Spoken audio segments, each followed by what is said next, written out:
મહુવા શહેરના શાસ્ત્રીનગર અને તેની આજુબાજુના સ્થાનિક રહીશો વિદ્યાનગરના શિવ મંદિર ખાતે દર્શને જતા હતા, કારણ કે આ લોકોની ત્યાં આસ્થા અને શ્રદ્ધા જોડાયેલી હતી.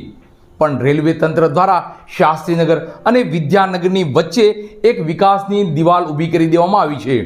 ટૂંકમાં એવું કહી શકાય કે લોકોની શ્રદ્ધા અને ભગવાન વચ્ચે રેલવે તંત્ર દ્વારા એક દિવાલ વિકાસની ઊભી કરી દેવામાં આવી છે.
ઈશ્વર જ્યારે એક રસ્તો બંધ કરી દે છે ત્યારે બીજો રસ્તો ખોલી પણ દે છે.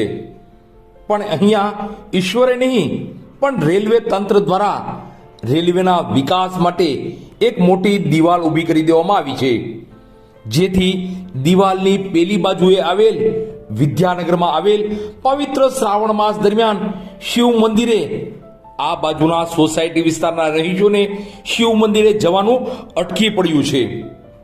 પણ શ્રીનાથજી પાર્કના મહિલા મંડળે ભગવાન ભોળાનાથને જેમ ખુદ આવીને પ્રેરણા આપી હોય તેમ એવો અહેસાસ થતાં જ અષ્ટસિદ્ધિ વિનાયક શ્રી ગણેશ મંદિરના પટાંગણમાં જ શિવલિંગની સ્થાપના કરવાનું વિચાર્યું અને બાદ એક શિવલિંગની સ્થાપના પણ કરવામાં આવી અને લગભગ 3 માસ જેટલો સમય થાય તેમ હતું.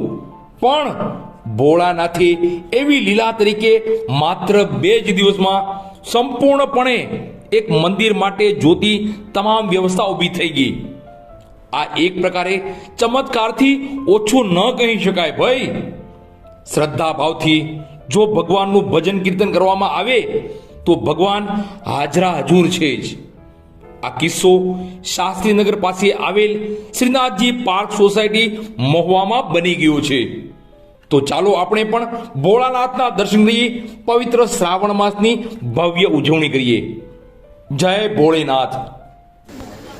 મહાદેવ શ્રીનાથજી પાર્કમાં આજ રોજ રવિવારે શ્રી સિદ્ધ ગણેશ ગણપતિ મંદિરની પટાંગણમાં આજે શ્રી નર્મદેશ્વર મહાદેવનું સ્થાપના કરી છે. સોસાયટી બધી અહીંયા હાજર છે.